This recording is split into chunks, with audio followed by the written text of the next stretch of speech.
I hope everyone is doing well.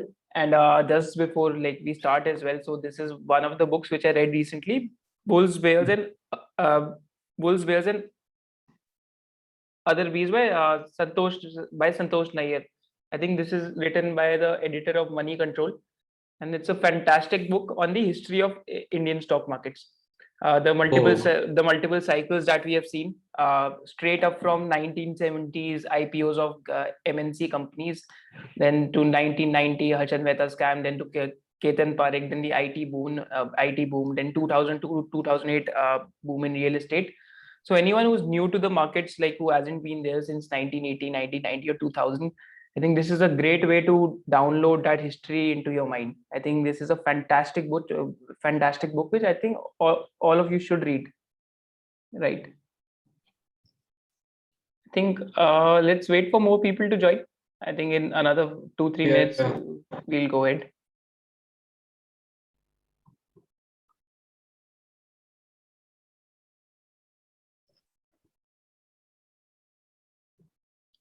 I think all of us should welcome Varun to SOIC. So I think if you can just if you can just type welcome in the chat box below.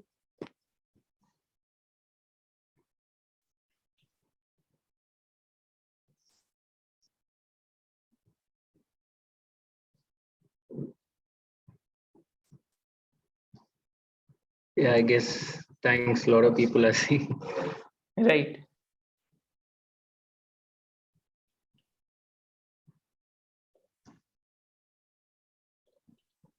Bulls, Bears, and the Bees.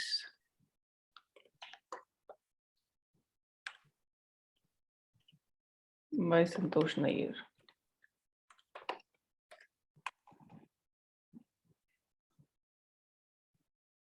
I think every youngster or anyone who's entered the markets post 2000s, I think this is a book that can be read.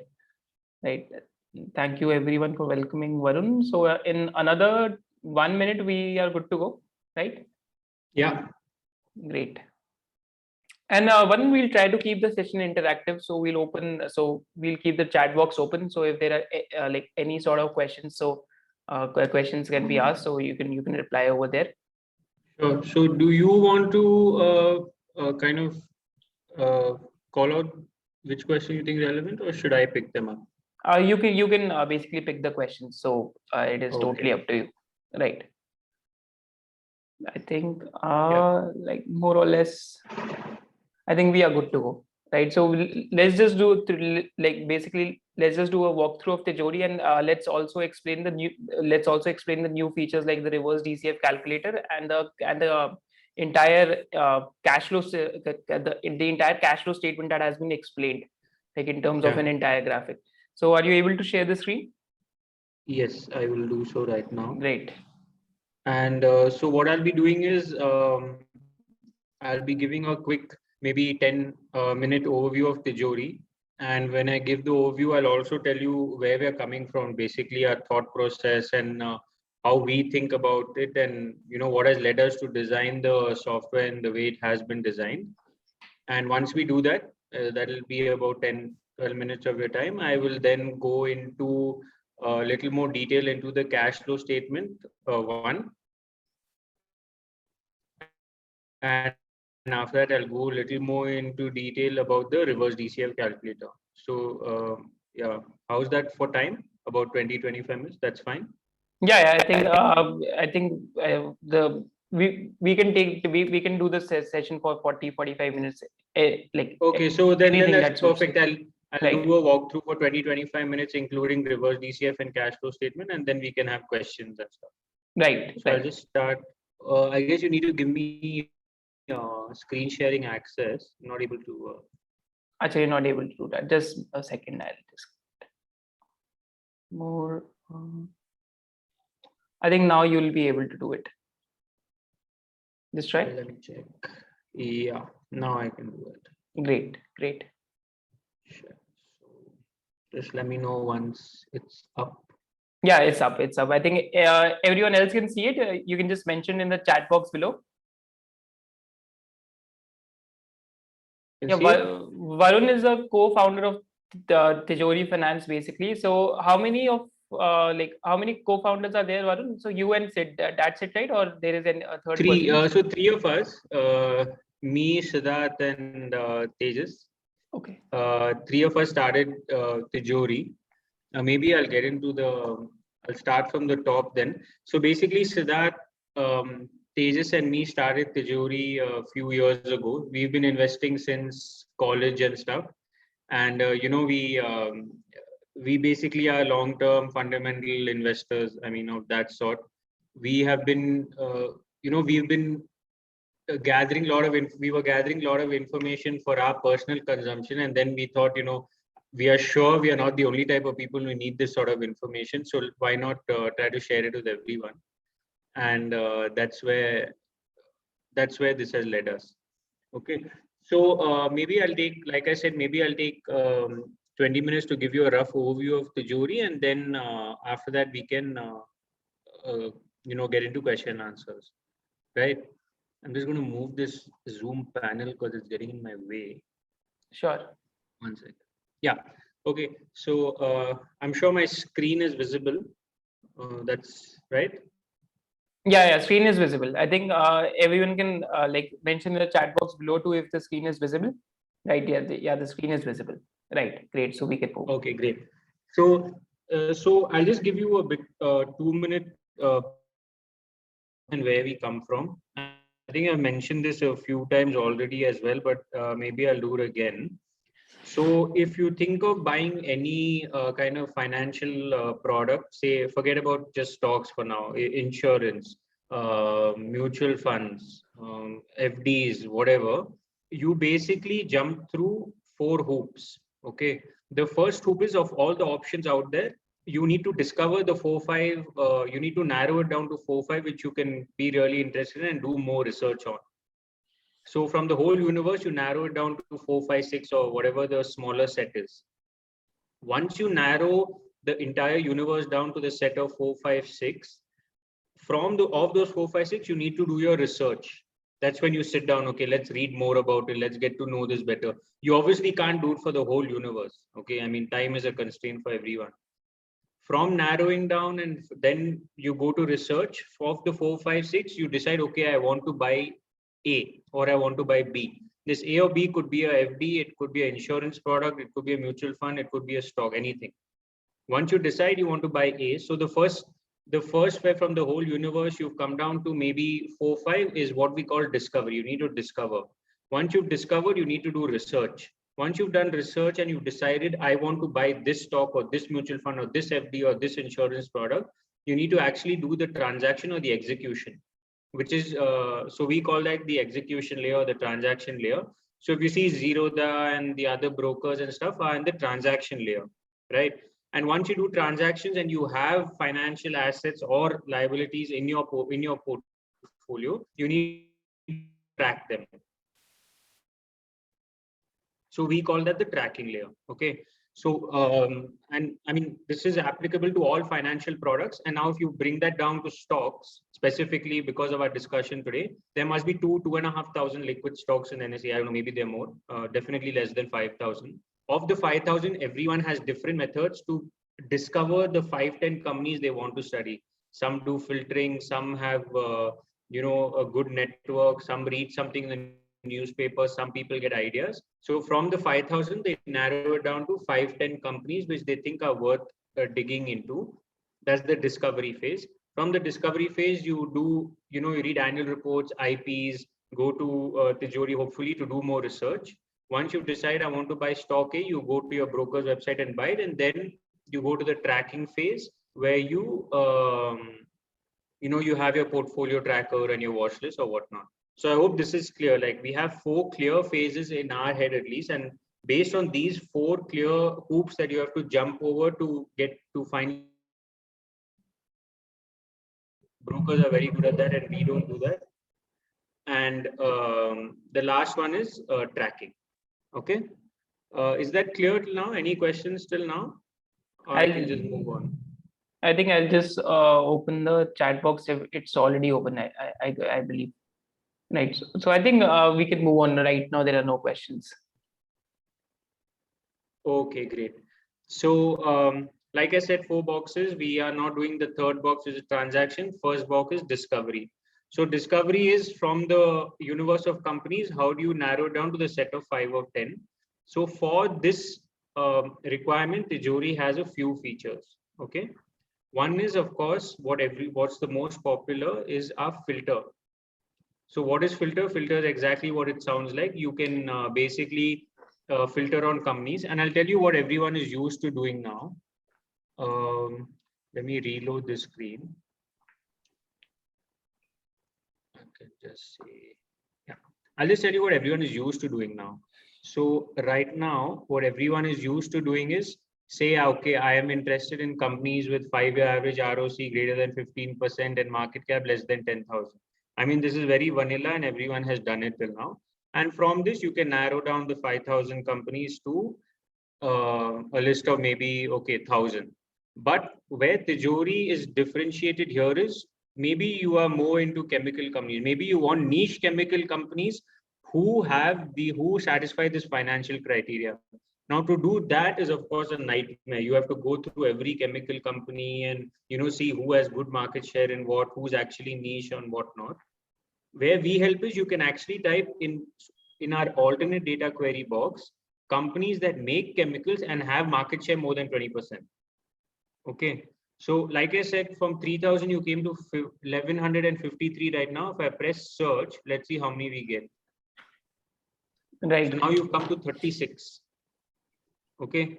So this is again, like you can see the list of all the companies like Privy Specialty has market share in personal care chemicals, Kalpana Industries, NoSil, Supreme Petrochem. Now you can of course refine this further and say, okay, I don't want 30% market share.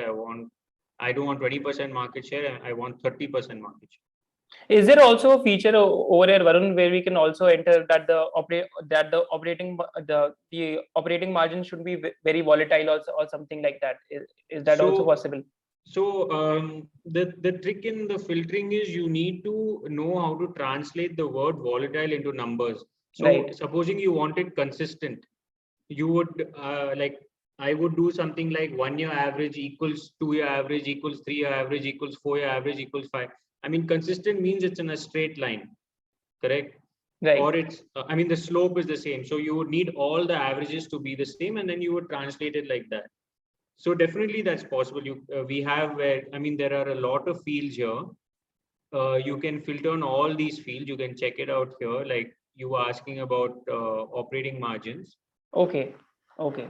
So you can just look here as to which field you want. Actually, you can just search here, operating margins, and yeah. Great. These are all the options for operating margin: 1 year average, 3 year average, 5 year, 7 year, 10 year, and stuff like that. And you can filter further. But definitely that's possible, and many people do that. Where the did main you trick, a big trick is how to translate your word into something numerical.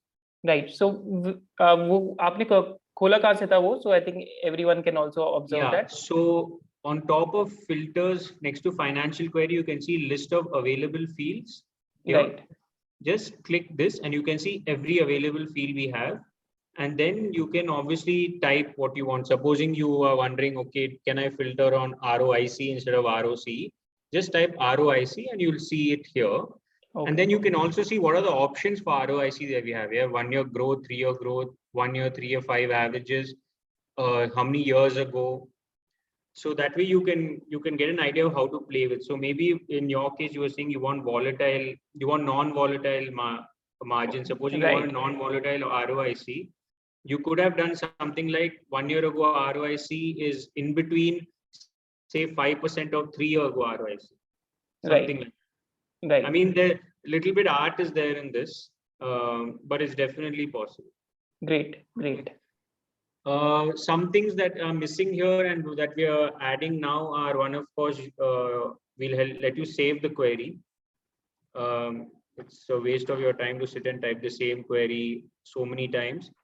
Right now, what people do is they copy paste the URL because the URL is a unique identifier of the query. So they paste it on Excel and do it. But we let you save the query soon. And of course, share your query and stuff like that. I mean, all that's in the pipeline. We'll get that done very soon. Okay.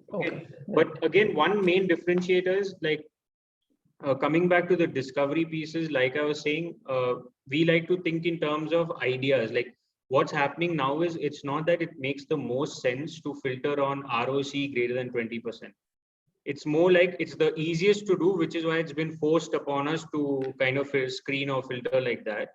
What we want to do is we think people think in terms of ideas. They might say like, I want to have exposure to pharmaceutical companies or API companies who have high market share, or monopoly companies, or I don't know, companies who supply to China. I don't know, I'm just making up. But the thing is, we have those ideas, but a lot of software out there is forcing us to think in terms of just financial statements, which I'm sure everyone knows are not the most important statement. The business drivers, the operational metrics, the company structure is as important, if not more important, than just the financial numbers. And letting you translate your ideas into a filter that you can use is our main aim here, and is what we're trying to develop. It's obviously not done yet. It'll never be done. It's at 20, 30, 40% of where we want it to be, but we're getting there. I think Q&A. I think someone is asking, how is it different from Screener? So like in terms of how so I mean, we have a lot of I mean, there are a lot of filtering softwares out there. So like I was saying, like you cannot type something like this anywhere, like show me companies with market share more than 30%. It's just not possible. Or companies getting revenue from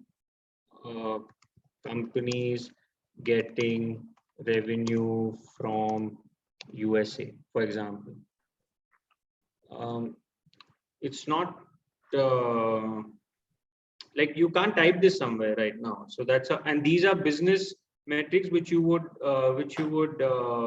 you would think in terms of that. I want chemical companies which supply to the US or supply to Europe who export more than 60%, whatever it is, and who have these financial characteristics. So financial characteristics are easy to type in anywhere. Right. It's business metrics that we are trying to help you filter on. I think we can also have a after the opposite just saving feature RSS, so we can also launch a variant perception screen for SOIC students, right? Yeah. After applying all those filters. Yeah, we let you make it public and stuff, and yeah, for sure. But coming back to the question, I mean, this not just in filters, how we think of our software differently is we focus on each of those modules that we were talking about: discovery, research, tracking. We focus not just on the financial numbers. I mean, they're important, but we need to focus on the business metrics, the operational metrics, the management, basically not just data. You need to focus on the inside of the business, and that's how we're trying to differentiate. Right. Okay. Is list available anywhere on Tijori for keyword we need to type? So right now you can use the thing is there are just so many words out there that right now you can use a drop down. So supposing I was to start typing USA, you will see USA on the drop down. Or if you want to type some weird, I don't know, product like, I don't know, if it's not then the drop down, it's very hard. It's very unlikely you would get a hit. So, I mean, that's another thing that we're working on. A lot of people are telling us that, can you allow me to at least search the documents? You might not know how much revenue you get from something, but I want to search the PDFs of the company and say like some weird chemical. We are working on that, but as of now, it's not possible. Okay. I got another question that he tried searching on semiconductor industry, but did not receive data. Raise a query. Okay, I'm sorry, Pradeep, if I didn't reply to you. Yeah, I should have replied earlier. But like I said, so to get data on semiconductors, there are two parts. One is if a company has clearly said, I get this much revenue from semiconductors, it would show here.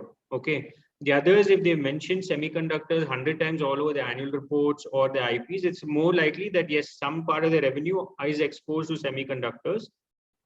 That document search is something that we are working on. Okay. Like I said, I mean, we're 30-40% done. Now we'll never be done, but it'll keep improving, and hopefully you'll keep getting better and better answers. Right. Right. Okay.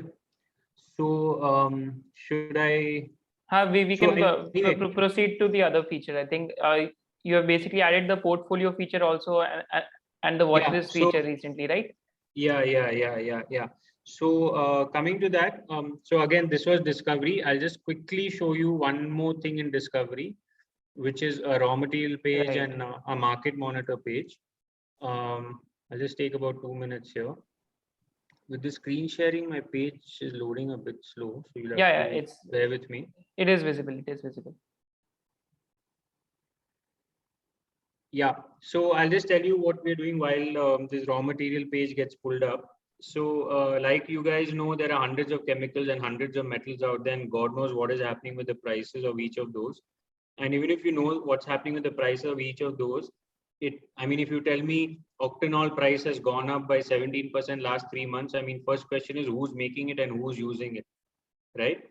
So what we've done in this chemical pages, we've tied up with a lot of vendors, a lot of port authorities and stuff, and put prices of all chemicals in one page. Okay. And what this shows us is 1 week, 1 month, 3 months, 6 months, and 1 year price changes. A lot of people have asked us, why don't you just show me the price? So that's a data redistribution issue we have with all these vendors. They're saying, you don't show the price graph. If you want, you can show the price changes, which is, I mean, we are constrained by our license with them, which is why we're showing the price changes here. So like you can see, we have all these chemicals listed. And for each of these chemicals, we show you the 1 week, 1 month, 3 months, 6 months, and 1 year price change. That's not point number one. Point number two is you can also see who makes and who uses this. So for example, M-xylene, you can see who makes this is Black Rose Industries. I've never heard of that company. And who uses it is Bombay Dyeing. And you can obviously, if you know a company which makes or uses it and you're like, why isn't it here? You can always suggest to us. Just write suggest and edit. It'll come straight to me. I'll look at the link that you submit as proof that yes, this company uses it. And if it passes that test, then I'll just add it over here. Okay, now all the other people in the investing community obviously will benefit. So like PVC, who makes it, you'll get a whole bunch of people. Who uses it, you'll again get a whole bunch of people. Okay. And for metals, we've tied up with Steel Mint. So again, who uses ferrochrome, who makes ferrochrome, silicomanganese, you can just click here and you'll see everyone who makes it, everyone who uses it, right? This is our raw material page. Is there any question? I'm just going to check. No. I think this one feature is extremely interesting to have like all the data at one place. Otherwise, different reports you have to keep finding over there. So it becomes a very tedious task. Yeah. And the last bit we have in the Discovery, I think we spoke about it earlier as well, is our niche indices. So we make our own indices. I mean, Nifty and all to see is nice, but it's not actionable. So what we do is we've constructed our own niche indices. So for example, someone might say IT is doing well. I'll just give you a quick example. Someone might say IT is doing well. But if you see in tech, we have 4 niche indices: small cap, mid cap, large cap, and product platform. So if someone says IT is doing well, it's a fair comment, but you can see in the last 1 year, for example, small cap IT has done well. Okay, it's gone up nearly like 150, 160%. But if you see in the long run, it's the large cap IT that has done much better than small cap. I mean, this is just giving you perspective on not just, broad statement like Nifty is doing well, but just you can dig down and see, okay, of the companies in the market, which are the sectors that are actually doing well and which ones are not. Can we also show that data once? I think the growth of Indian, the monthly growth of Indian pharma market, the very detailed data that you give from AIOCD. Yeah. Acha, that's a part of other one, but that is, I think, a fantastic feature to have. So we have our macro screen. I think I came here too fast. I think that. So on the top right, we have a macro screen here. Macro is, of course, what it says it is. It's just macro data. Macro data is important. I mean, it's important when it goes haywire. When it's in the range, it doesn't really tell you much. But when in the extremes, it tells you a lot. So that's why we have this page. Here, I mean, and macro data, how we differentiate is it's usually you have like important but we unactionable stuff like fiscal deficit and current account deficit and all. That's not what we call macro data. We have actual like production stats of coal, crude oil, natural gas, tractor sales, commercial vehicle sales under industry. Under demand, we've broken it up into cyclical and defensive. We have how much GST is being collected, credit card transaction values, two-wheeler sales, foreign tourist arrivals, import sales, airline traffic. We have constructed our own indices like a freight index, which is made up of e-way bills and railway freight and stuff like that. And what you were talking about is this domestic pharma sales. So if you click plus, so first of all, you can see month on month how much pharma sales are growing in India. This is the Indian pharmaceutical market. And if you click plus, you can see it for every company. So for example, Indian pharma market grew 18.1% in August. And this is how it grew company by company. And over here, we have even unlisted companies. For example, Microlabs grew at 19.4%. Natco is continuously doing badly. I just had a question over there. So this is comparison from the previous year or this is comparison from the previous month? Yeah, this is year-on-year growth here. Year-on-year growth. Great. Yeah. Great. I think it and will this be is visible. Year-on-year growth. I mean, I don't know how relevant it is, but anyway, I'm just telling you, this is a year-on-year growth by removing the bonus units. So if you see a lot of in a lot of investor presentation and stuff, companies are publishing sales growth, including bonus units, which they give to MRs and all. Ours is not that. We remove the bonus units and make it year-on-year growth. Okay? I think your data is straight away coming from AIOCD. AIOCD, right? Yeah. Right. AIOCD cleaned for bonus units. We've asked them for non-bonus units. Okay. For all the students who are watching this, so I think this is this is one data point which I track a lot in Tijori because it was very difficult to get this information at one place earlier. So I had to like keep looking through. So I had to keep looking through multiple articles or like multiple reports. But now you can easily find it in one place. I think this is one feature which I use a lot. So for Indoco or for a company like Indoco, it is very like so it becomes very simple to look at the data. Here it is for Indoco. I think we also have one question like so you can take the questions from Suresh. Can you explain what is non-bonus units? So the company there's some like it was so complicated that even I didn't understand, which why it makes sense for us to remove it. Okay. They have some accounting for where they give MR some bonus units and then they count that as sales and then subtract it in the cost or something. It was it was going haywire with the sales numbers which you get from including bonus units doesn't match the end revenue number that you get in the IP. So we just removed that. I just brought that up because if you look at a newspaper article in Livemint or something and look at Tijori's published sales numbers on company sales, like how we've shown here, ours will always be little lesser than the newspapers. I mean, we got a few mails that why isn't yours matching Livemint and all that. This is why. Okay. We've done, ours is more conservative basically. I think someone has also mentioned that bonus is free samples given to MRs. Yes, that's what I meant. Right. So that's why we don't, that's not sales, right? So we don't consider that. I'll just bring up one last point in macro, then we can go. The next one is I saw you all had done some insurance webinars as well. So we have the same data month on month for insurance. Okay. So life insurance premium growth, you can see month on month. This is straight from IRDA. And if you click plus, you can see company by company. Superb. I think this is like making our job way easier.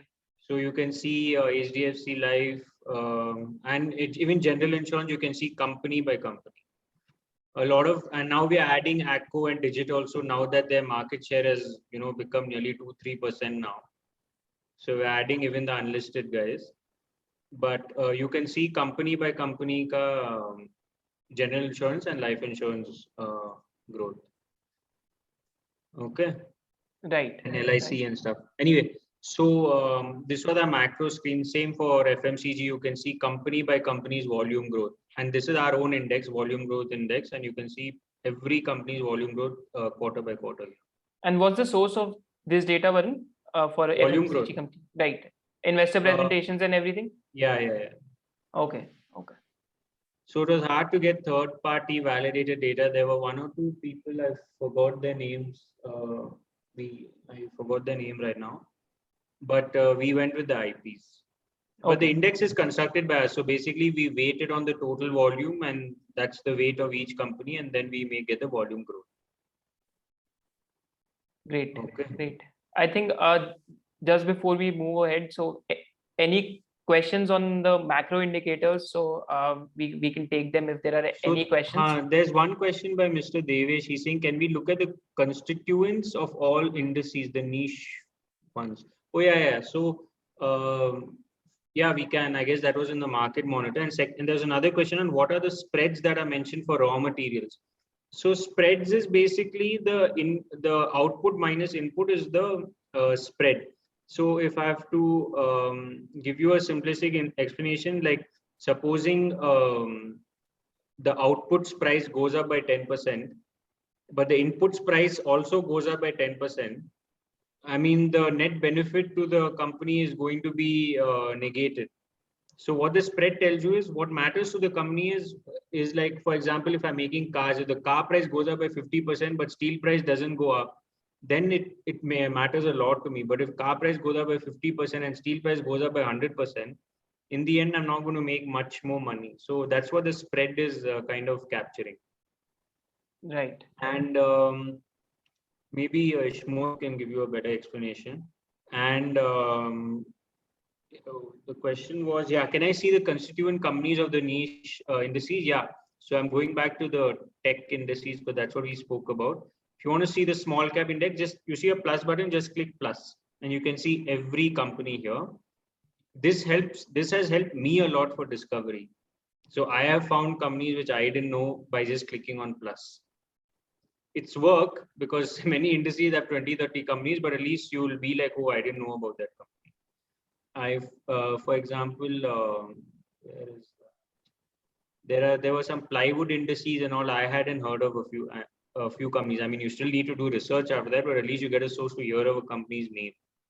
And Varun, how frequently is the data updated? So is it every day on an everyday basis, like this data? Or, yeah. End of day. So if you see, we have your last updated time here. So last update was 17. Today's Sunday. So Friday it was updated. Right. And then Monday to every market day, basically. Great.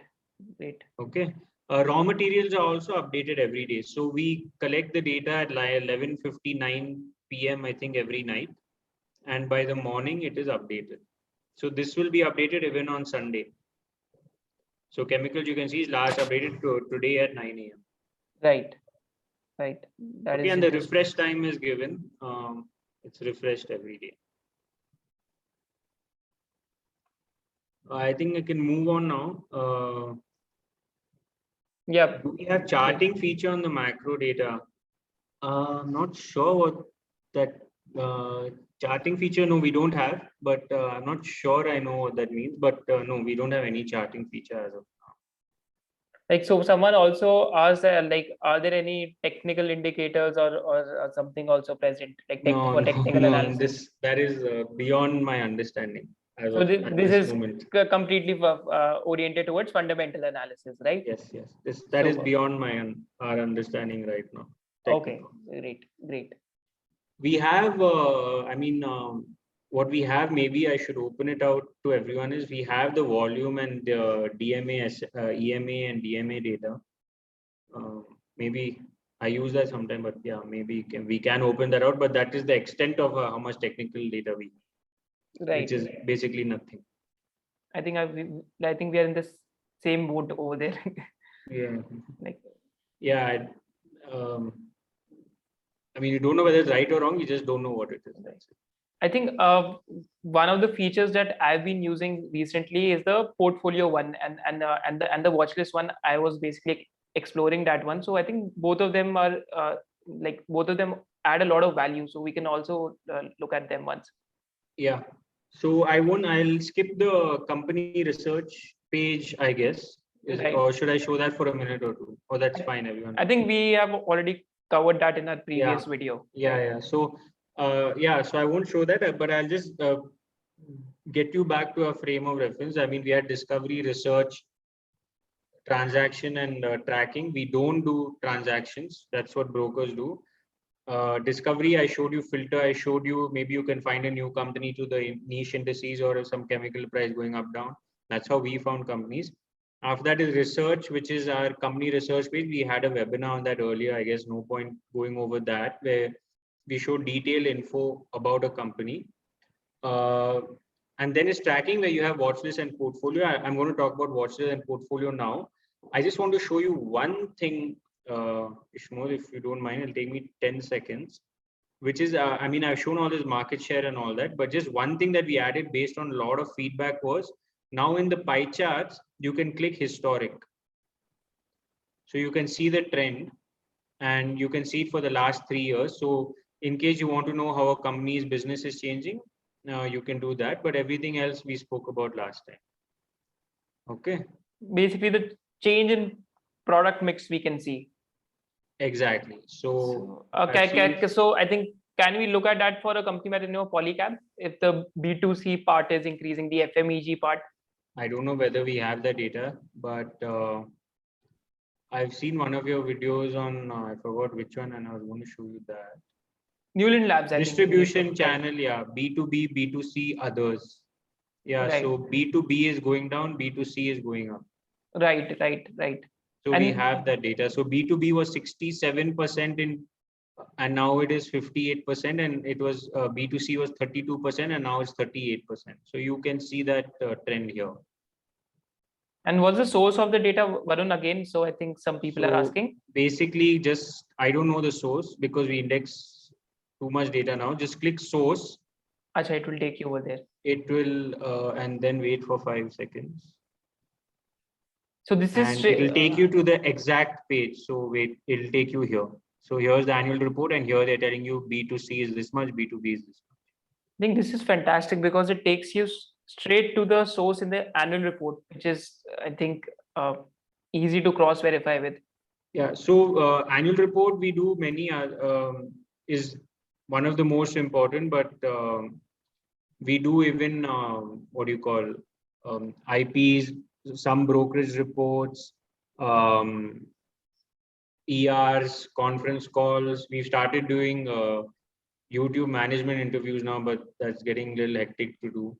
But yeah, so I do want to spend time on this because I guess you guys have seen it a lot already. And yeah, I'm just going to, I'm just going to take some questions if they have. Arjit asks, can you please show me export import data of the company? Okay, this XM data we haven't done. We have written the scrapers, but we've just been very lazy about making a UI.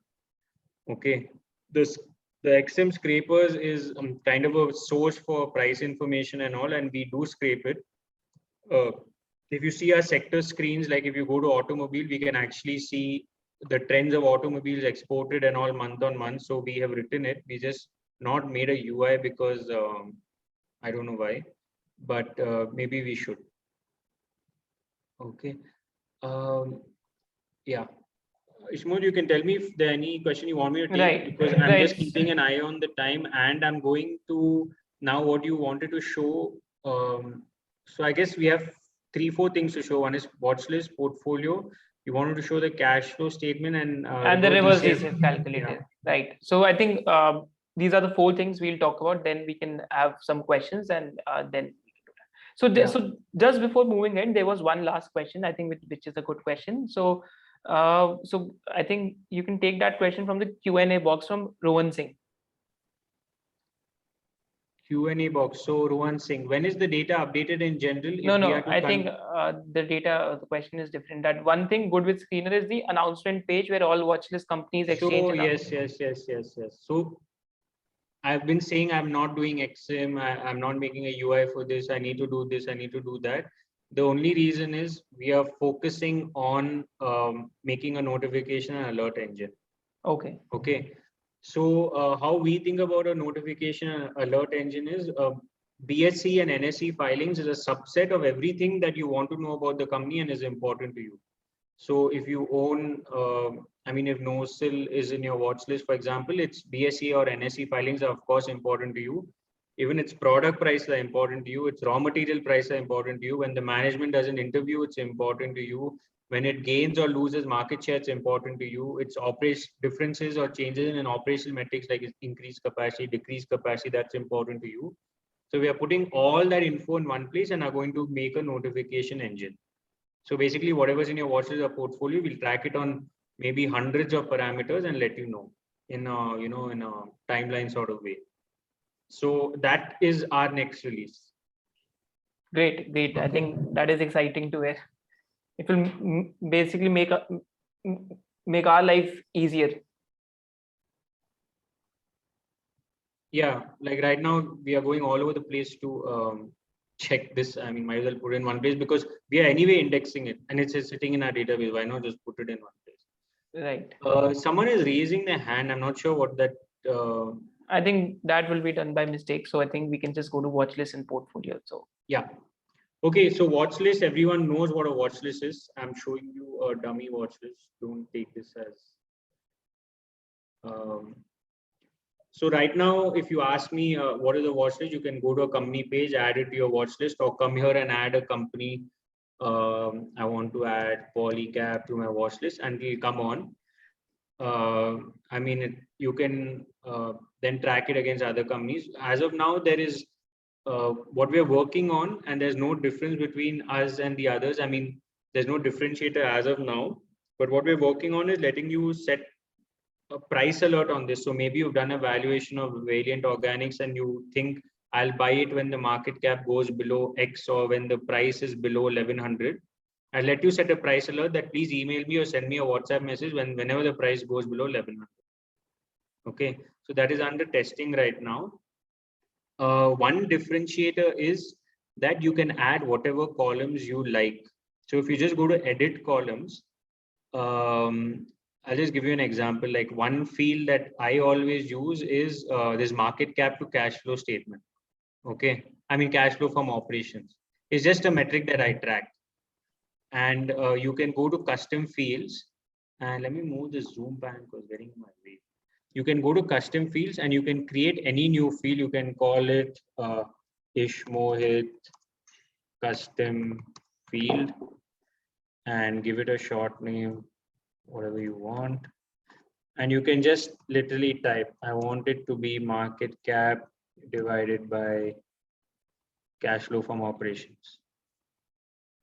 Create the field. You see the field Ishmohit here. And then just drag and drop it to wherever you want it to be in the financial statement. Apply. And you see Ishmohit right here. And this is your market cap by cash flow from operations. Until how many columns can we add? Basically just asking if anyone has a question over there. I think, I forgot. I think it's like 30 columns or something, but it's enough. I think it's more than enough. Even yeah. It's some right. enough number. I don't know the exact number, but it's right. enough. Okay, great. I'll just remove this.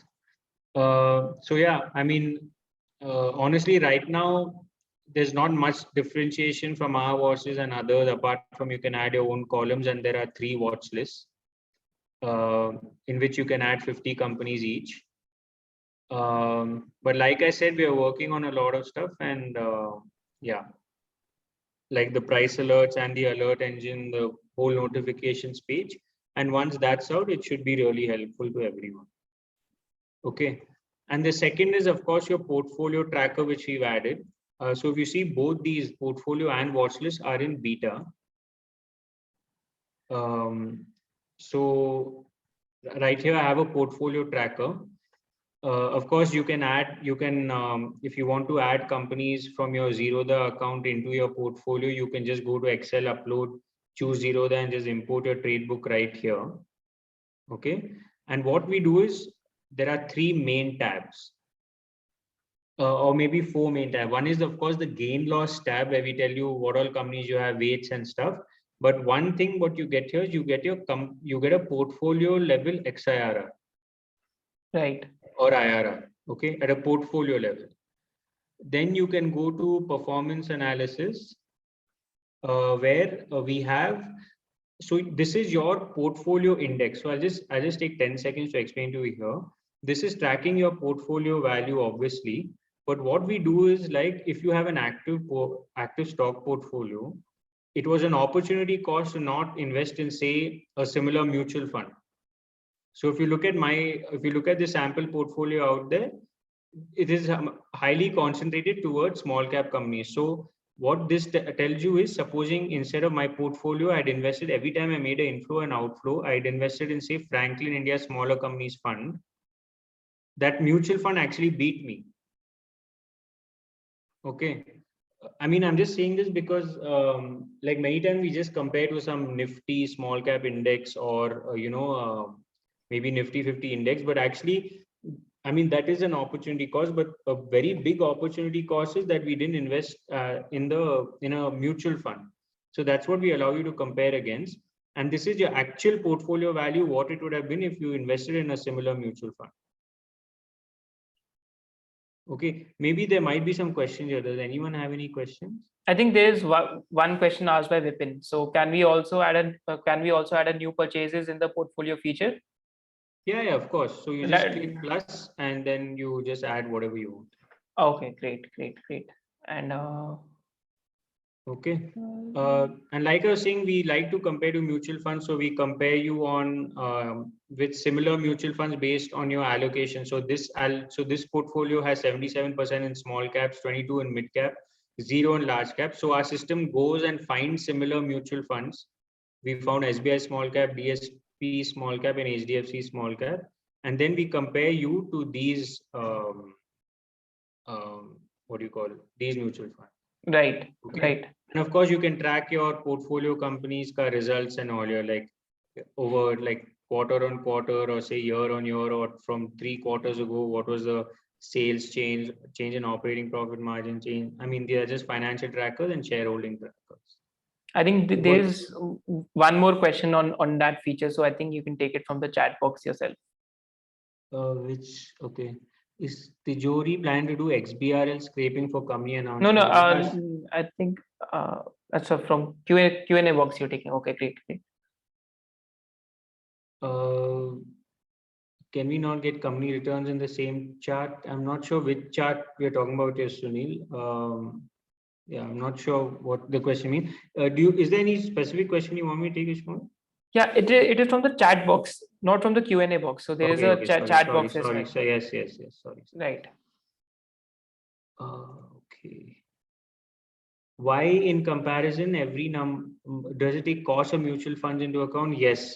What if we have sold the position at a certain time and added new companies? Will the portfolio size yes, it takes that into account. So basically the question was, if I make entry and exits of positions, does the portfolio graph take that into account? Yes, it does take that into account. Right. And some other questions. Why, in comparison, every number gets converted into percentage? So which comparison is that? I'm not sure, but if you see here, okay, this right hand side. Yeah, maybe. I mean, the portfolio value is given in the hover box, but maybe the right hand side we can remove the percentage sign. That's correct. And are all these features in paid subscription? Yeah. So I mean, for a whole application, not just this, there are a certain number of free limits every month, and after we cross the limit, the whole application is on subscription basis. And then Is there any way to import portfolio for money control? No. So as of now, it's just Zerodha and HDFC Securities. But there's a workaround, which is we have a Tijori Excel format. You can download any Excel from any website, just copy paste the columns into a format and then upload it. Okay. So yeah. So I mean, there were 4 tabs. Gain loss tab, I told you the differentiators. You can see portfolio level XRR. Here the differentiators are that we can compare you to mutual funds, give you your portfolio index rather than, you know, just some NAV based comparison. And of course you can track the results here. The exposure tab, I mean, I use this a lot. It basically tells you, like, on an end revenue basis, are you diversified at a product level? Are you diversified at a geography level? How do you perform to similar mutual funds? Are you diversified at risk level? And what's your portfolio PE? Okay, so what that means is, first of all, I'll just, if you see asset versus risk exposure, I mean, I know we are not technical investors, but I mean, many people somehow glance at this, that maybe 17% of this person's portfolio is in Apex Foods, but 22% of this person's portfolio volatility can be ascribed to Apex Food. I'm not sure if that made sense. So basically, you would, supposing, just think of an extreme case where you've invested 50% of your portfolio in a small cap and the other 50% in TCS. You would think that 100, even though the asset allocation is 50-50, the risk allocation would be 90% to small cap, 10% to TCS, by if you define risk as volatility. Right. So we are basically, so we are taking the definition of risk as basically we are equating risk with volatility. Yes, we should change this. We should change this heading to volatility weightage. I mean, risk is obviously not volatility, but yeah. I mean, you can read more about it here. This is basically derived from the risk parity framework. There's a link here. It's a nice paper. You can just, it'll take some time to read, but it's definitely readable. Then what we tell you is, from this portfolio, how much is derived at the end product level from which product. So 34% of this portfolio is dependent on pharmaceuticals, 10% on chemicals, 12% on agriculture, 17% from FMCG. So, I mean, if you want to see something like this, like if you put on any other portfolio tracker, they might just tell you high level what it is. But for us, you can actually click into FMCG and say, in FMCG, 100% is coming from food processing. Or in agriculture, 100% is coming from seeds. Okay, it might have been something else. I don't know what, but in chemicals, it's all 50% is coming from basic chemicals, 46% from specialty, and 3% from agrochemicals. Okay, in specialty chemical, 100% is coming from food and aroma chemicals. Right. So I guess you can go however deep down you want. Right. And of course, same for geography. You can see that 43% of this person's exposures from Asia, 30% of this person's end revenue exposures from North America, and that 30% comes from, 12% is from Syngene, 2% from Neuland, and stuff like that. Okay. And one last thing about this is you get a correlation matrix. So what is this basically? Again, this is more a statistical thing, but it tells you that you've invested in Neogen Chemicals and IOL Chemicals, and they have a correlation of 0.66. I mean, if you invest in HDFC Bank and Kotak Bank, it will tell you that the correlation is 0.8. So, I mean, it's not like they're the same company, but at least think once more before investing in both, because the share price is more or less moving in the same level. It's more just of a statistical check. Obviously, it's not an indicator of the business. And the last thing in portfolio is what if. So what if is very simple. It just tells you, what if I change my allocation, or what if I buy a new company, or what if I sell an existing company, how will my portfolio change? So I'll just show you. We have, say, Neogen Chemicals here. I have, supposing I increase my allocation to 10 lakhs. Okay, I've increased my allocation of Neogen Chemicals to 10 lakhs, and I say analyze portfolio, which it does. it tells me that if I make this decision to increase my allocation from 1 lakh to 10 lakhs, my portfolio PE will go from 20 to 24. ROE will go down. Portfolio operating profit margin at the portfolio level will go down. Everything will go down. Only my VAR will go up. It'll go down, which is good. It tells you how my risk profile will change, how my product profile will change, how my geography profile will change, how my large, mid, small cap exposures will change, and stuff like that. So it just tells you how your portfolio will qualitatively and quantitatively change if you make a buy or sell decision. Right. Right. Okay. Oh, I quit the window. I guess I can go back. I'm just checking if there are any questions. Can we have a sectoral comparison of our portfolio vis-a-vis an index? Yeah, we should do that. Many people have asked that. We will do that. Can you please add one more column of portfolio CAGR along with the IRR? CAGR meaning that okay, you would want to make a NAV of your portfolio and then calculate the CAGR. I guess that's what Shubham is talking about. Yeah, we are going to do that, so you'll be able to do that very soon. There's also one more question, that is there any feature to transfer this report to a PDF format? Oh no, that is actually a good idea. We didn't think of that, but yeah, we'll let you do that. I'm just going to grab a sip of water, Ishmael. No worries. Take your time. One second. No worries. Oh, it was right here. Sorry. Right.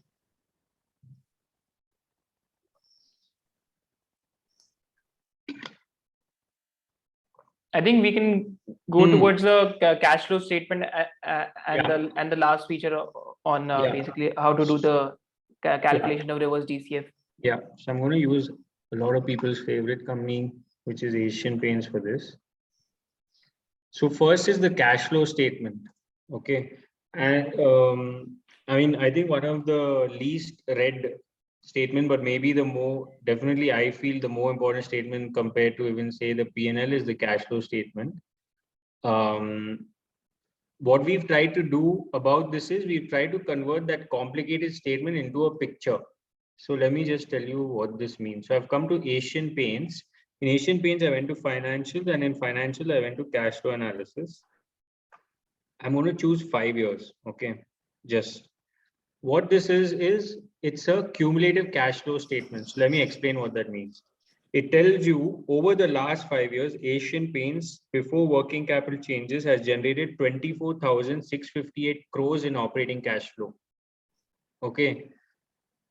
1882 crores of this is got stuck in working capital. Then they've paid tax, and then they've generated a cash flow from operations of 16,000 crores. Oh, this is cumulatively over the last 5 years.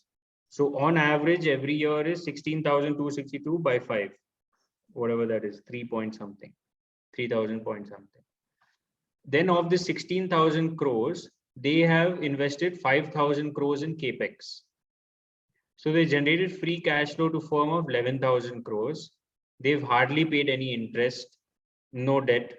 So most of the free cash flows got converted to free cash flow to equity. They've paid this much dividend. And then this was their core cash increase, which will be shown in the balance sheet, 3,638 crores. Then, of course, they made investments. The thing to concentrate on is this core cash increase. Then if you make short or long-term financial investments, it gets sucked out here.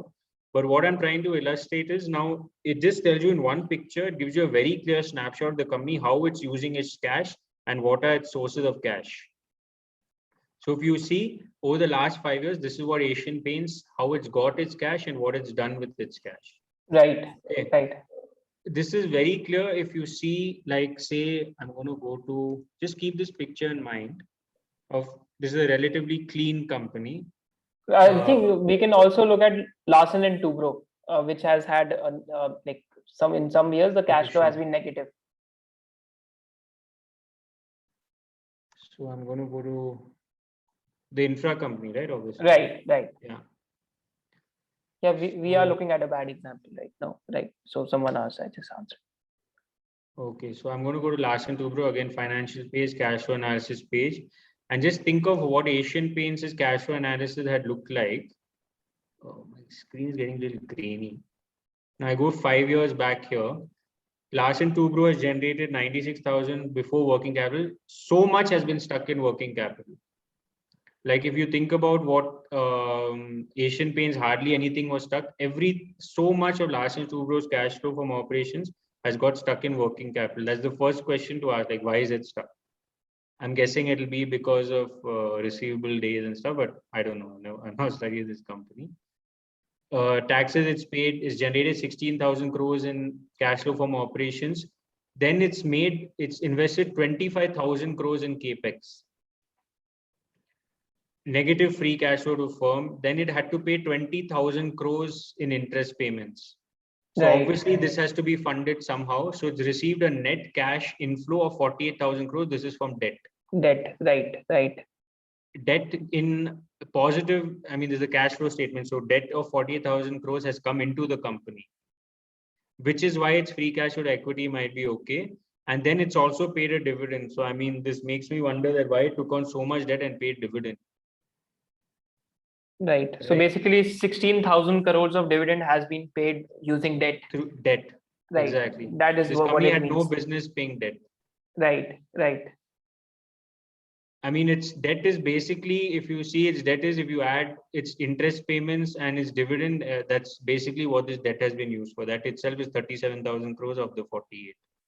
Right. That is all, yeah, 37,000 crores. So that is, I mean, the end aim of this is it gives you a starting point to ask a question. Like, what is this company use? How is this company generating cash? What is it using it for? Where is it going? Stuff like that. So just to show you the last one, I'll show you again relatively cleaner company, so you can see how exactly this is being, where this helps. So again, keep L&T in mind. You saw it was nearly everything was getting stuck in working capital. right. And it was financing dividend payments by debt. If you had to actually go through the cash flow statement year by year and derive that picture, it'll take you at least, I would say, half an hour. It would take you. I think it will take almost 45 to 50 minutes, even more than that, because I used to do this because in like the end manually. you'll do this. Right. In the end you'll do this. There's no other way. Now this is TCS, and this just tells you in 2 seconds that okay, this company is operating well. 5-year cumulative again, you take 10-year cumulative with same, 5-year cumulative with same, 3-year same. So already tells me there is very low cyclicality in this. If I go to 5-year, look at the operating cash flow before working capital, nothing has got stuck in working capital. All the cash flow from operations has become free cash flow to firm. Hardly any capex, which kind of resonates with it being an IT company. All the free cash flow has got paid back in dividends, and all the core cash flow increase, everything has got invested back. They might have some short long-term investments. I don't know. I've not gone through the balance sheet. TCS might also have done a lot of share buyback as well. Sorry? They might have bought back their, I think so basically they might have also done a lot of so maybe that share has buybacks. gone. It depends on how that is shown. It might have gone from here in other investments. So what you can do is from here, the cash flow statement is right up here. So you can go to cash from financing activity and exactly see what is going. Okay. I mean, this is just a starting point, but at least it tells you very quickly that something's up to this company, something is not up to this company. I'm just going to look at the Q&A. Do you want me to look at the chat box or the Q&A box for questions, or both? I think you can look at both, because a lot of people are asking questions on both. So you can take any type of questions from the students. Okay. Mohammad Ishan is asking me, can you please explain the watch list? So, I mean, the honest answer is, like, right now, the watch list, I use it a lot just to track, companies' financials. There's no big differentiator here. What I can do over there is kind of just add columns that I want to. when we add the price alerts and the notification tracker with your news feed and stuff like that, then we'll have a lot more to talk about in watchlist, and then maybe we can come back and tell everyone what's going on there. But as of now, I mean, there's not much differentiated there, so we've not yeah. Jack, can you show a bad example, L&T? So I guess we showed that. Right. Let's take a fishy company. I guess we did that. Sort of, we did that with L&T. So Apurv So has maybe a I'll do one suggestion. more trending company for this gentleman, which is Voda Idea. Right. Maybe. And you'll see everything looking bad in 2 seconds. Someone is also asking about contingent liabilities. So, like, is there a section on contingent liabilities over the financials page? So I'll just show you where that is. Okay. Yeah, I'll just show you where that is. So cash flow statement again of Vodafone Idea, last 5 years, it kind of looks pretty bad. You can see again everything gone to capex. Look at the interest payments. Obviously, company needs cash. Only very little done through debt. Equity issuance and buybacks is like 35,000 crores positive inflow. So this is how they're basically financing the company. Core cash increase, then we'll have to check where it's gone. But basically, core cash has increased by 25,000 crores only because they've got 35,000 crores in equity issuance. They've diluted the shareholders. And yeah, not much debt taken. And I guess because they have so many interest payments to pay, it's not possible for them to take on debt. And yeah, so much capex done. I guess this much is enough. I think this much is enough. I think gives a good idea because the equity issuance itself is just mind-boggling, like 35,402 crores. Yeah. So you want to know what contingent liabilities and stuff? I'll just take you back to TCS. Right. It helps me show you one feature which I didn't talk about. I'll talk about for 10 seconds, which is benchmarking. Benchmarking is basically nothing. It's just comparison. I want to compare TCS versus Infosys versus Wipro. I mean, what is the big deal in doing that? I can just compare PE, sales and all, doesn't matter. But if I go to benchmarking, I'll just tell you how it's differentiated. You can, of course, compare them on their operational metrics like net sales by employee cost, constant currency growth and stuff. Here you can see contingent liabilities versus profit. We have one metric. We'll add other metrics later, and we can see all of them are pretty low for all these companies, which are TCS, HCLTech, and Infosys.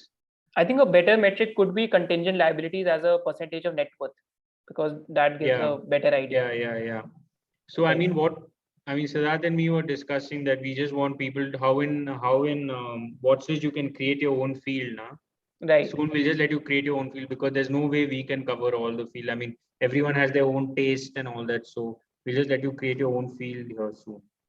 Sort of like your own customization in Excel, sort of, which exactly. Screener, right? Exactly. Yeah. Right. One thing is, if I ask you, tell me the business differences in TCS, HCLTech, and Infosys, you might scratch your head for 5 seconds.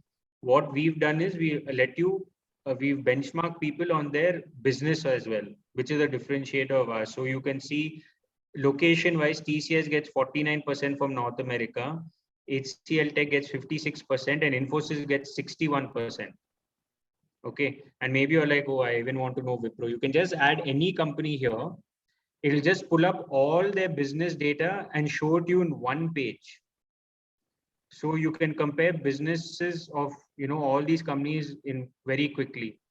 So it tells you like, okay, Wipro gets 59% from North America. It tells you vertical wise what is the exposure differences between all these companies. So TCS is 14% retail. Wipro has no retail exposure. And again, the source of this data is investor presentations, annual reports, and everything. Yes. And how often is this updated? Like almost on a quarterly basis. So right now it's not exactly quarterly. So when we started working on Tijori, we used to update everything with say it was a 5-month lag or something because we were just building out our software. Now it's maybe a 5 to 10 day lag, and we are getting there. So Okay. we want it to be a 2 to 3 day lag very soon. Let's see. I think even getting this much is mind-boggling because on other websites we don't get like product-wise breakup, vertical-wise breakup, and this much Yeah, detailed I mean, comparison. yeah, like supposing someone tells you, should I invest in Infosys or TCS? I mean, it would be quite hard to tell them, okay, what is the difference in the business, which is what we are trying to do, which is, I mean, that is our sole focus and that's what we're trying to do. Like we have client wise, this is the difference in the profile of each of these guys. Location wise, vertical wise, product wise, and stuff like that. So I Right. guess I've taken a lot of time on these. I'm just going to look at the chat box or I'm moving to reverse DCF. I think that Can we can move to reverse DCF. All the questions I asked like while talking to you. Yeah. So two questions I guess I just showed. Can we get business verticals in IT companies? Uh, can we get domain specialization IT companies? So that would need to show up in the product exposure. So we don't give opinion, we only give data. So we are not going to say this company is good at this or bad at this. If the company says I get revenue from A, we will show that. We're There's not going to layer our opinion on that. right, and there's one last question, Varun. So I think this was asked 4 or 5 times before. Still awaiting your response on multiple portfolio features, just like in Trendline. Could you please confirm that as well? Thank you so much. Right, that's a Yeah. So I mean,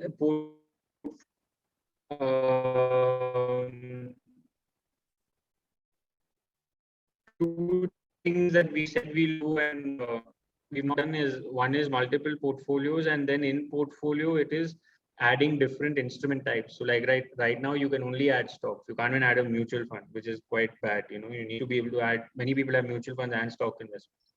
Both those are in a pipeline, but like I said, right now our full focus is on building that notification and alert engine. That thing is turning out to be much more complicated than we thought it was. So as soon as that gets done, we'll work on multiple portfolios and different instrument types. We've spoken to already few people for data on mutual fund like Morningstar and stuff, but we just need to focus our time on that, and that time will be focused once we get this alert and timeline and newsfeed, this whole module out. right. That is the main blocker. Great. I And think last question was no option to export to Excel. right. Yeah.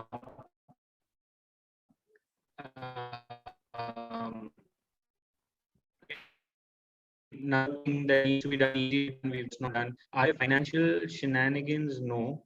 Oh no, over here we have a quick look which might help you, but it's not really financial. So we basically check things like, is the share price both attributed to EPS or PE re-rating, and is the cash being converted to operating profit and stuff like that. But if you click here, if you go to financial and go to quick look, but other than that, we're not really checking for too many window dressing things. So I'm just going to go to reverse DCF now, and then I'll take again one more round of questions at the end. Okay. So I mean, I'm sure a lot of people know that I'm sure a lot of people know what a DCF is. We can assume that Ishmood or yeah, if in case you do not know, so in the module like 8 of valuation, so in the last 2 classes we have basically done a webinar on DCF, and recently we have also done a webinar on the DCF mindset. So there are like almost a 4.5 to 5 hour class. So there's almost a 4.5 to 5 hour class over there, so you can just go through that, and obviously we'll also upload the recording of this session as well. yeah. So I mean, I just assume that you guys have some familiarity with DCF because it's quite an extensive topic. But I mean, in just one sentence, DCF is you project the cash flows of the earnings of the companies for the next how many ever years you think it's appropriate, and discount it back to today. And that cumulative value discounted back to today is what people call the intrinsic value of the company. I mean, the whole trick is how do you estimate the future earnings growth and what discount rate to use and all. which makes DCF kind of like art science somewhere in the middle, but in one sentence, that's what it is.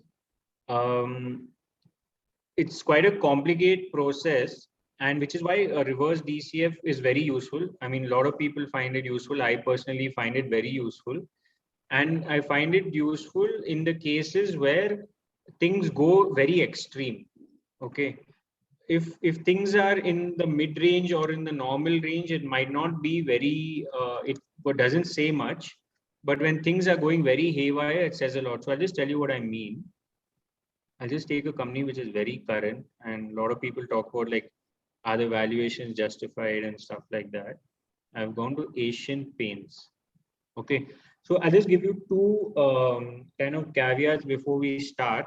One is like, I'm sure you'll have seen in DCF, there are many ways to do it. You can make it however complicated you want. There are some multi-stage model DCFs where they, predict the future earning growth, and, many ways to predict it. I've seen people doing even like some Monte Carlo simulation and all. Like, I mean, you can make it however complicated you want, a DCF model.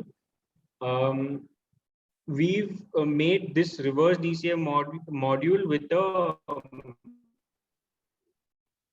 end game in mind, and that end game is to quickly let you come to a company and tell you very quickly that, okay, roughly this is what the market is saying is baked into the company's price given my discount rate. So what that means is our design is aimed towards that. And also, if you see, we have an implied growth rate, which I'll get to. It is plus. So, I mean, we need to use a kind of a iterative method to get to that growth rate. It is plus minus 1%.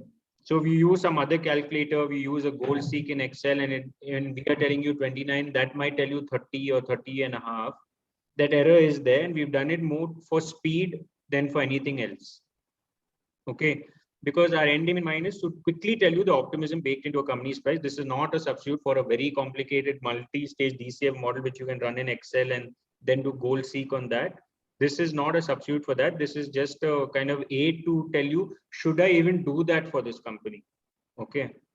So those are the two caveats. Now, just 1 second.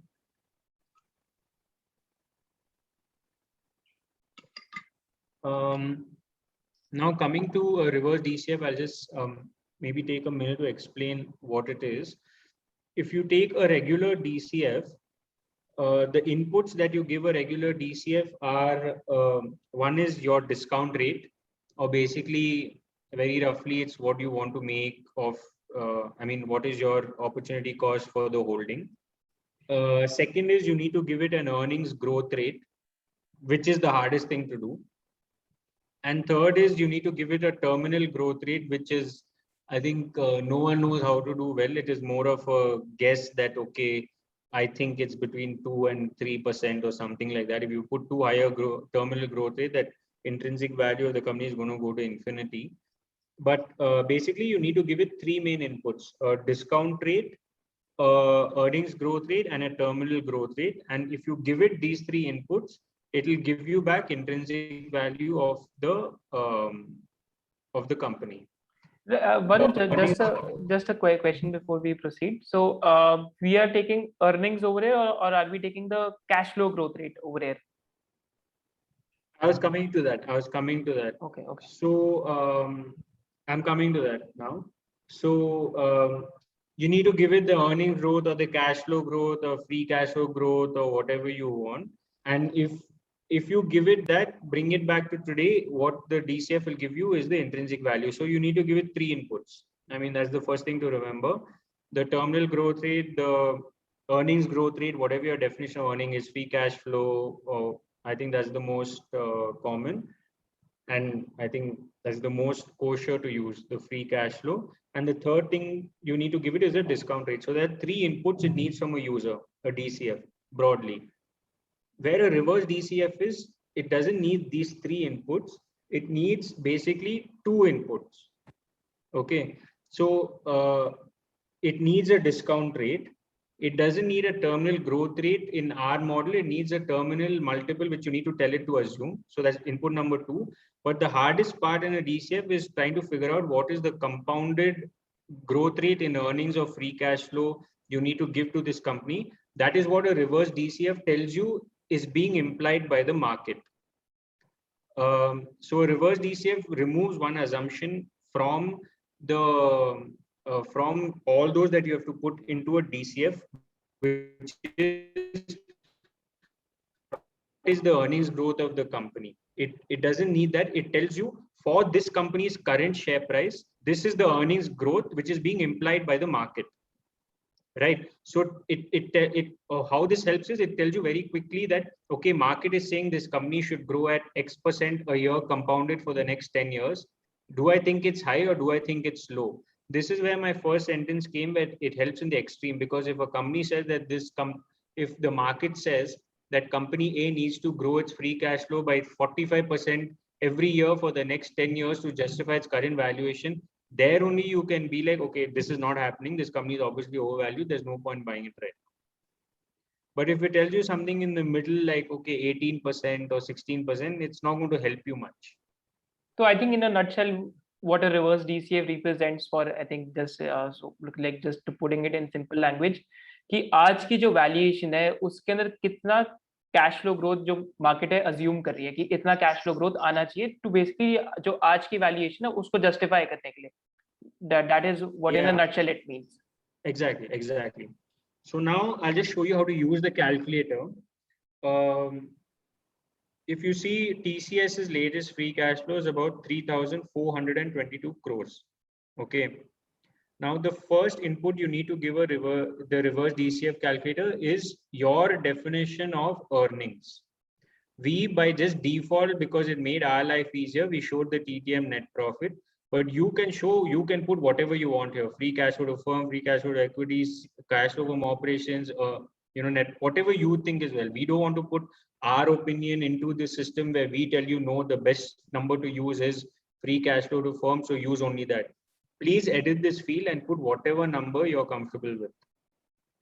Okay. Owner's earnings, many people put free cash flow to firm. You decide what you want to put and put that. Okay, but make sure you know what you've put. I've put cash flow to operations, or I've put free cash flow to firm. Of course, the most classical thing to do is put free cash flow, and that's what I'm going to do now. So for TCS, the free cash flow is 3,422 crores in the last year. I'm going to change this field and put 3,422 crores. Okay, I've changed this field. Now I need to put a discount rate. The discount rate is basically my opportunity cost. Ishmo, do you have a better explanation for discount rate? Discount rate is basically discounting is the reverse of compounding. So we have covered this in one of our monthly newsletters as well. So I think a lot of students have read that monthly newsletter too. Yeah.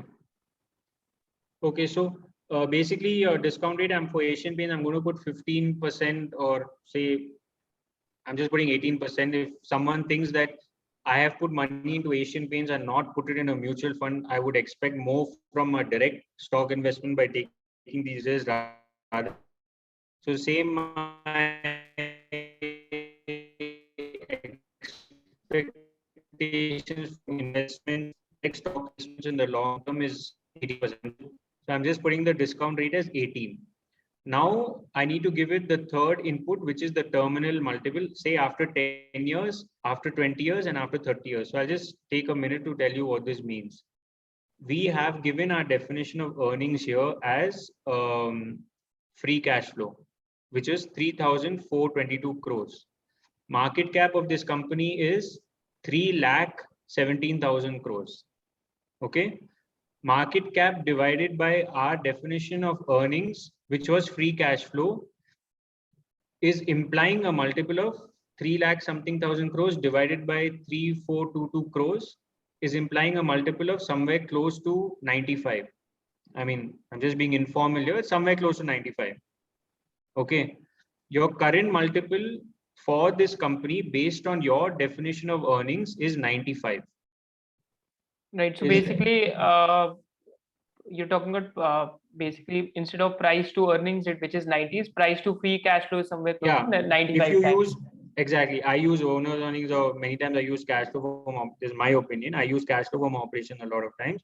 My multiple always is market cap to cash flow from operation. Right, right. Okay. So if you had used TTM net earnings here, the ratio is your multiple, right? I've used free cash flow here. So market cap to free cash flow is my multiple. Right now, the multiple is 95. Right. Okay. Now you need to tell me after 10 years, what do you think the multiple will be approximately? And my suggestion is be very conservative on this. So even if the multiple goes to half, say the multiple would be 45. I'm just giving an example here after 10 years. Okay. What this is telling you is so now you can see what the reverse DCF is telling you. It's telling you that if you want to make 18% on your investment, and if the multiple becomes half over the next 10 years, if it goes from 90 to 45, where your multiple is market cap divided by your definition of earnings, and your definition of earnings is free cash flow, this company needs to grow its free cash flow by 25% a year over the next 10 years for you to make this much on your investment. And This is, just yeah. sorry, just like as an experiment. So if we put the discount rate as 10%, 10 or Yeah. 10 or 12%, right? So if you put a discount rate as 10%, your expectation is going down, right? So obviously the growth rate you need from the free cash flow should go down. So just put the discount rate as 10%. And this is where the speed, I said, this has been designed for speed of iteration rather than extreme accuracy. If you see, if you just type the number, the answer comes up, right? Which is, I mean, it's an iterative thing which the solution needs to converge to a point. We are not waiting too long for it to converge. But basically, if I put it at 10%, the implied growth rate in free cash flow is 16.5%. So if this company grows its free cash flow by 16.5% over the next 10 years, and its PE becomes even half, you will make 10% on your money. Right. Right. If its PE doesn't become half, say a lot of people believe that companies like this will always have a high PE. I'm sure you guys have, been exposed to that. Supposing it from 95, it becomes 70. Then even if he increases his free cash flow by 11% a year, every year for the next 10 years, you will make 10% on your investment. I think like just to add to Varun's point. So what else we can do is that to get a better so basically to get a better understanding of this, whether the company is overvalued or undervalued, we should also look at the free cash flow growth in the past as well, whether the company is too large or whether the company is running out of size of opportunities. So I think that is also one thing which we can do. Yeah, so we have a thing here called the growth table. It's on the top of the page. We don't have free cash flow here, but we have the EPS adjusted for bonus and splits. Okay. Okay. I was coming to that. So if you see in the last 10 years, Asian Paints has grown its earnings at 16% compounded. Its share price has gone up by 26%, but that's because its PE has gone up by 10% compounded a year. Its earnings has gone up by 16% compounded every year for the last 10 years. Okay. And now we are expecting it to grow at 11% to make 10% on our money. So say I change my discount rate to 15%, which is giving us a nice exact value of what's happened in the last 10 years. This is telling me that if Asian Paints does how it has done in the last 10 years, I will make 15% on my money. But there is also one more assumption that the PE multiple should be 70x by the end of the 10th year. Of course, like how in DCF, you need to give it a terminal growth rate, which is just as much of a, right. hands in the air kind of like, okay, put 3%. Okay, put 2%. Whether you tell someone 2%, 3%, 4%, no one can argue with you. So it kind of helps in the extremes is what I'm saying. Right. I think it also which helps. Is why yeah, I think it also helps where basically you can basically envision the growth of the company for next 4 to 5 years. If you have the capex plans, if the contracts are confirmed, so then you can easily use this. Yeah. So how it also helps is supposing, I mean, I'm just telling you from like practicing it rather than some, I mean, if you go to some textbook or go to a very, like it's not going to gel with that, but I'm just telling you from a practitioner's kind of way, what you can do is, supposing you've studied Asian Paints a lot, and you know that I think this guy can grow his, or this company can grow its earnings by 20% a year, or grow its free cash flow by 20% a year for the next 10 years, no problem. Okay. How this will help you is, and you know your opportunity cost. Supposing you know I want at least 15% from every equity investment I make, or I'm not making it. How this will help you is, you can keep seeing how low can the PE go, how low can the multiple go for you to make your money. So again, supposing you know Asian Paints, I know going by its business, by having studied it, that it is going to grow its free cash flow by 20% a year compounded for next 10 years. And I want to make 15% of my money. Start reducing this. Okay, start reducing this to, you will come to say, okay, you will come to 50. So what this will tell you is, I have studied Asian Paints very well. I know it's going to grow its free cash flow by 20% a year over the next 10 years. I also know my opportunity cost. I know I want to make 15% a year from direct equity investments, or I'm not going to put it. I'll just put it in an index fund. Why do I even want to put it here? What this will tell you is, even if the PE, even if not the PE, even if your multiple goes to 50 from 90, you will make your money. Is this sort of making sense? Yeah, it is. But one thing is for sure, at the end, the business has to perform. I think. Of course. That is, I mean, that is a given. I'm just saying, like, to go from how it will actually help when you use it a lot is this. You will say that my assumption is it will grow its free cash flow by this much. And I know I need this much from equity investments. So how bad can the valuation take a hit that I am still safe? Right. Okay. I think there are one or two good videos on this. I can share it with Ishmod, and maybe you can share it with you all. One is given by Ashish Keela. He's given it to the CFA Society. Right. He also uses this method. I have actually worked under him for almost 2 years. So I was the one. So I think he was who built that template. I think he was giving examples of Gillette and stuff. Right. So he also uses this method, and I mean, I'm going to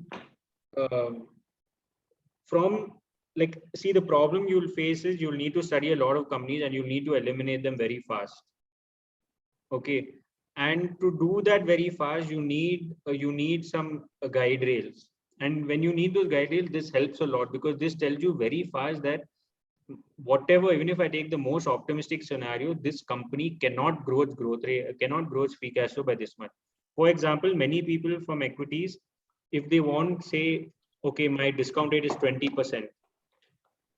I mean, this is going to tell you that there is no way Asian Paints can grow its free cash flow by this much over the next 10 years. It has not even done it in the last 10 years on a smaller base.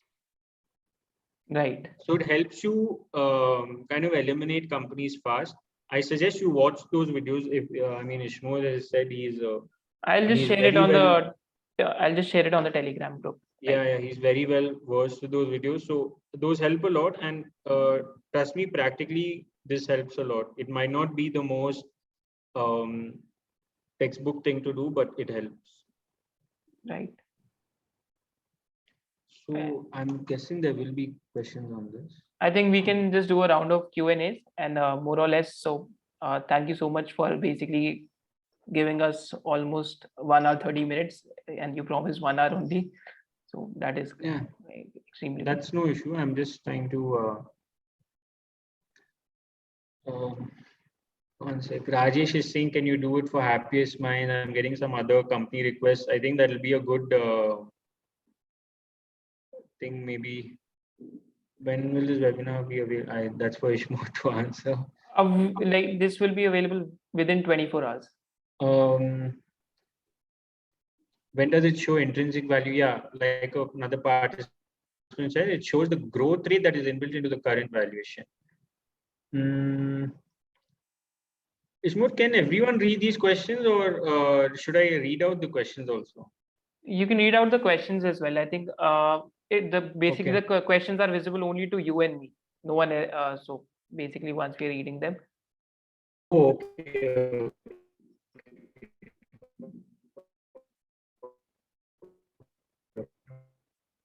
Okay. So I'm on to the Q&A tab then. right? Can you do reverse D for a come with? But I will tell you a roundabout way of doing it. That because I do it. So check your portfolio multiple and go to a company which has a similar multiple and do the reverse DCF on. It has to give you the same answer.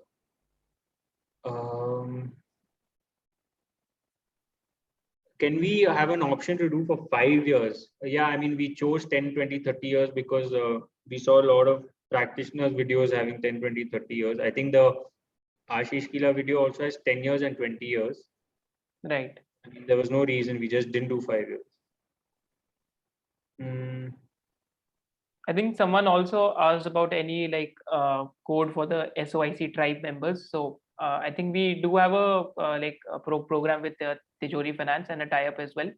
So the code is SOIC 25, or is it SOIC 025, right? It's SOIC 025. Let me just check. I've written it somewhere. Right. I think that will give you almost 1,000 rupee off on the membership, 1,000 to 1,500 rupee off on Tijori Finance subscription. Yeah. So I'm just going to go through some more questions. I don't know if I did a good job on the reverse DCF explanation. What I've also planned ki we'll make a video on the explanation of reverse DCF, because I think if we just explain it from the first principle, so 40-50 minutes ki video mein easily it will be done. Maybe I'll do happiest minds because someone asked, and doing one more example might help. Is that okay, Ishmoor? Please go ahead. Yeah. So I've come to happiest minds. I don't know if I told you how to navigate to this. Go to financials, go to reverse DCF. Okay, but first I need the free cash flow. I'm guessing you all want to do with free cash flow, which is 143 crores for this company. See, I mean, we've used TCS and Happiest Minds, who doesn't have a lot of money stuck in, basically don't have many non-cash earnings and expenditure, not much stuck in working capital, etc. If you do this for some, I don't know, like say, I'm just guessing now, but say Tata Steel, the earnings and free cash will be a lot of difference. So anyway, this is the free cash flow for Happiest Minds, 143 crores, and I'm assuming, who gave me this question? Prateek, oh no, not Prateek. Not able to see it. But I'm assuming he wants to make at least 15% a year from, let's take it higher, 18% a year from equity investments. And what is the market cap? So implied is about 143, so that's about 150. So even if it goes to say 75 in the next 10 years, your company would need to, if the valuation gap becomes half, not gap, if the valuation multiple becomes half, Happiest Minds needs to increase its free cash flow by 25% a year for you to make 18% a year on your investments. Which is basically on a market capitalization basis, 10 years down the line, the market cap should be like 10x from here almost, or the cash flow growth should be 10x from here. Yes, 10 times, exactly. 10 times. Free cash flow needs to grow 10 times for you to make 18% a year would mean about 5 times on your money. And that makes sense because 10 times free cash flow is getting translated to 5 times because your multiple is literally becoming half. Right, right. I think someone has a very fantastic suggestion, so I think you should also read this, Varun. So it is in the chat box only. So Raghu Raman. I'm in the Q&A box. I will go to the chat box. It's a very good suggestion. I thought this might. Instead of, you could probably support a drop down. Yeah, I'll do this. basically just give. No, I didn't. I mean, we didn't do a drop down. I mean, it's an edit bar Right.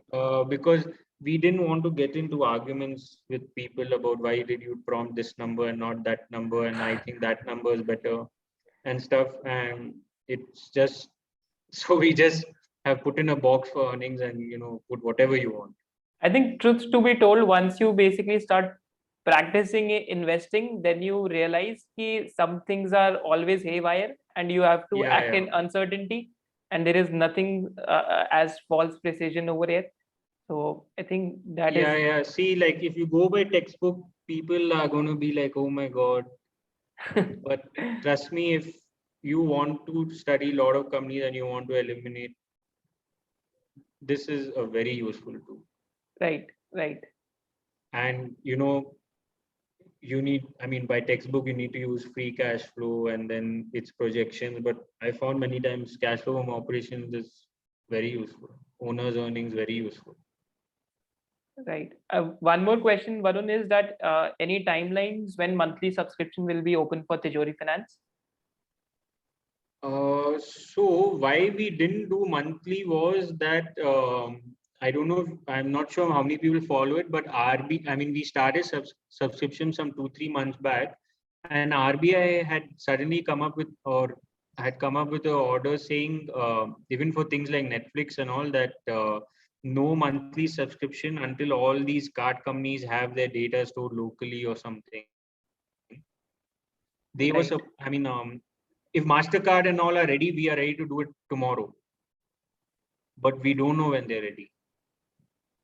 But they have told us, I think, a month or so. But I mean, this is what we've been told, that September end to October beginning, it should happen. But I can't commit to that because it's not in our hands. Right. So just answering one more question, like someone again is asking for the referral code. So I think the referral code is SOIC025. SOIC025, that will give you a 15% off over there. So this is only for we SOIC students. So I think you can use that. Right. Yeah, and Prashant has a question. The only discrepancy perhaps is that the earnings box, you are putting free cash flow while the terminal multiple is P. So I guess there's a confusion here. In this earnings box, please put whatever definition of earnings you want. So if you want free cash flow, put that. Okay, if you want cash flow from operations, put that. In this terminal multiple, base the multiple on market cap divided by what definition of earnings you put. So supposing today you put, supposing today my definition of earnings is 143 crores of free cash flow. That means my multiple today is 21,947 divided by 143. Okay, that is nearly 150. I don't have a calculator. I'm just approximately telling you. Say it's 150. So today's multiple is 150. This terminal multiple should be the same as based on the same definition of earnings you use today. So today's multiple is 150 based on your definition of earnings, which is free cash flow. So please put a terminal multiple also based on your definition of earnings. Right? So this is not P, this is nothing. This is just a number. Right. It's what you want it to be. I think more or less all the questions have been done. So I think there is one. I think Pratik has asked for more labs a lot. I will just do it in 1 minute. Acha, for discounted cash flow. Okay, great. Yeah. Morpen Labs, by the way, you might want to check the corporate governance history once. So. And someone asked for accounting shenanigans. We check for a few and it's saying a lot of aggressive revenue recognition. Operating profit not getting converted to cash, receivable rising always faster than sales. This is sorry, but Pratik, this is one company where you want to check the past in corporate governance. Corporate governance it has a very shady track record. So I think it will be better if you spend your time in a better company, right?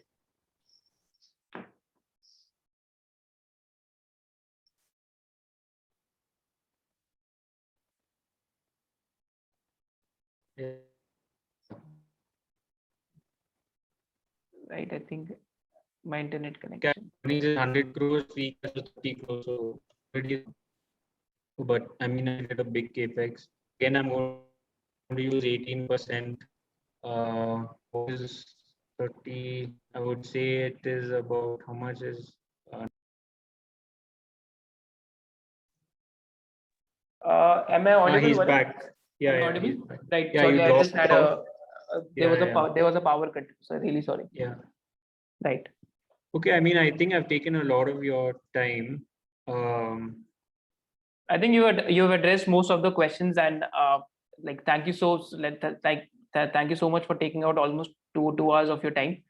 And I think we all should we all should thank Varun for coming and presenting. And this was extremely helpful because I also use Tijori a lot, so some of the doubts even I had, so they got solved. yeah.